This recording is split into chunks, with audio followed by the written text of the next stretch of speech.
Hello, കുറച്ച് നാളായിട്ട് വിചാരിക്കുന്നു പൊതിച്ചോറ് റെഡിയാക്കണം എന്നുള്ളത്. പക്ഷെ എന്തെങ്കിലും കാരണം കൊണ്ട് തന്നെ ഇത് നടക്കില്ല. അപ്പോൾ ഇന്നലെ കരുതി ഇന്ന് എന്തായാലും പൊതിച്ചോറ് കെട്ടണം എന്നുള്ളത്. രാവിലെ ഇതെല്ലാം ഉണ്ടാക്കണോ എന്നുള്ള മടി തന്നെയാട്ടോ ചെയ്യാതിരുന്നത്. അങ്ങനെ ഇന്ന് രാവിലെ തന്നെ എഴുന്നേറ്റ് ആദ്യം ആ പരിപാടിയാട്ടോ നോക്കിയത്. രാവിലെ തന്നെ പൊതിഞ്ഞ് വെക്കേണ്ടത് കൊണ്ട് തന്നെ ചോറും കറികളൊക്കെ പെട്ടെന്ന് റെഡിയാക്കി കേട്ടോ. എന്നിട്ട് വാഴയില വെട്ടിയിട്ട് അത് നന്നായിട്ട് വാട്ടി അതിനകത്തേക്ക് നല്ല ചൂട് ചോറും ഇട്ട് കൂടെ കറിക്ക് വേണ്ടിയിട്ട് കോവയ്ക്ക മെഴുക്കുവരട്ടിയും ബീട്രൂട്ട് തോരനും വറ്റൽമുളക് വറുത്ത തേങ്ങാ ചമ്മന്തിയും പിന്നെ മീൻ വറുത്തത് കേട്ടോ. മീൻ കിട്ടിയത് ചുമപ്പൻകോരയായിരുന്നേ.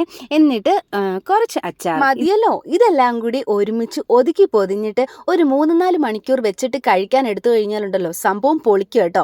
അമ്മ ഇല്ലാത്തത് കൊണ്ട് തന്നെ എനിക്ക് ഏട്ടന് വേണ്ടി മാത്രമേ പൊതിഞ്ഞുള്ളൂ കേട്ടോ. വീട്ടിൽ തന്നെ ഇരിക്കുന്നവരുണ്ടെന്നുണ്ടെങ്കിൽ വല്ലപ്പോഴും ഇങ്ങനെ ഒന്ന് ചെയ്ത് നോക്കാൻ മതി കേട്ടോ. എന്നും സ്കൂളിൽ പോകുന്നവരും കോളേജിൽ പോകുന്നവരും ജോലിക്ക് പോകുന്നവരും യാത്ര പോകുന്നവരും മാത്രമാണല്ലോ ഈ പൊതിച്ചോറ് കൂടുതലും കഴിക്കാറ്. പക്ഷെ വീട്ടിലിരിക്കുന്ന എന്നെ പോലെയുള്ള വീട്ടമ്മമാർക്കും ഇത് ഇടയ്ക്കൊന്ന് ചെയ്ത് നോക്കാം കേട്ടോ. അപ്പോൾ വീഡിയോ ഇത്രയേ ഉള്ളൂ.